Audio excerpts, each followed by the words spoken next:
జై తెలంగాణ. క్షమించాలి మీడియా మిత్రులకు కొంచెం ఆలస్యమైనందుకు. ఇవాళ హైదరాబాద్ మహానగరంలో జిహెచ్ఎంసి శాఖలో జరుగుతున్నటువంటి తీవ్రమైనటువంటి అవినీతిని ప్రజల ముందు ఉంచాలనేటటువంటి ఉద్దేశంతో ఈ పత్రికా సమావేశం ఏర్పాటు చేయడం జరిగింది. గ్రేటర్ హైదరాబాద్ మున్సిపల్ కార్పొరేషన్ ఏర్పడ్డ తర్వాత అనేక గ్రామాలను రకరకాల టైం లైన్లో రకరకాల ప్రభుత్వాలు మున్సిపాలిటీని పెంచుకుంటూ వెళ్ళిన తర్వాత కొన్ని మంచి మార్పులు వచ్చినాయి, కొంత ఇండస్ట్రీ పెరిగింది, కొన్ని పనులు జరిగినాయి. But at the same time ఇప్పటికీ కూడా హైదరాబాద్ మున్సిపల్ కార్పొరేషన్లో ఒక చిన్న వాన చినుకు పడితే ఎక్కడ హైదరాబాదు, ఎక్కడ నీళ్లు అక్కడే నిలిచిపోవడం, ఎక్కడ కార్లు అక్కడే నిలిచిపోవడం, ఇవన్నీ చూస్తూ ఉన్నాం. మరి హైదరాబాద్ జిహెచ్ఎంసీతో పాటు హైదరాబాద్ మెట్రోపాలిటన్ డెవలప్మెంట్ కూడా నామినేషన్ పద్ధతిలో ఎవరికి వర్క్స్ ఇవ్వం. 5 lakhs కూడా టెండర్ పెట్టాల్సిందే అంటారు. 4.99 దాటితే టెండర్ పెట్టాల్సి.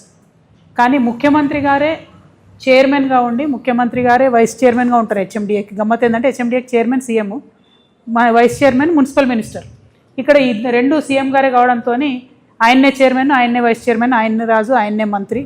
అయినప్పటికీ ఈ అర్బన్ ఫారెస్ట్రీ డిపార్ట్మెంట్ ఏదైతే ఉందో, మొన్ననే సీఎం గారు వెళ్ళి ఓపెన్ చేసిన ఈకో పార్క్ రాజేందర్ నగర్లో కోత్వాల్గూడలో 50 కోట్లతో ఈకో పార్క్ చేస్తే ఆ 50 కోట్లు కూడా నామినేషన్ బేసిస్ మీద ఇచ్చిన వర్కే. అది ఈ గవర్నమెంట్ చేస్తున్నది ఏం కాదు.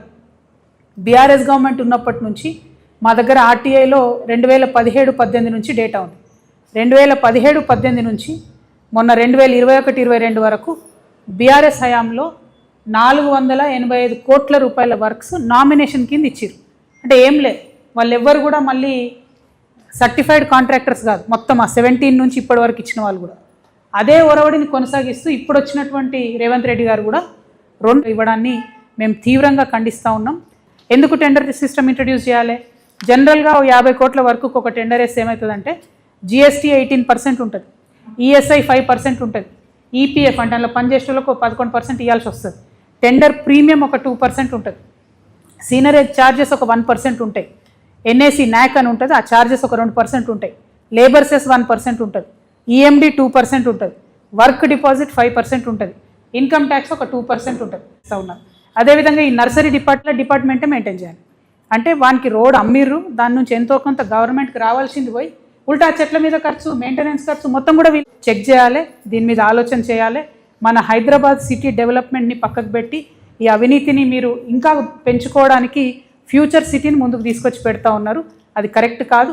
హైదరాబాద్ సిటీలో మీరు ఫెసిలిటీస్ ఇవ్వండి, ఈ సిటీ ఎదిగేలాగా చూడండి. ఇక్కడ కంపెనీ మా పార్టీ అనౌన్స్మెంట్ కార్యక్రమం 25వ తారీఖు ఉంటుంది కాబట్టి మేము ఆ రోజు 25 నాడు జరిగే కార్యక్రమాన్ని పర్యవేక్షించడానికి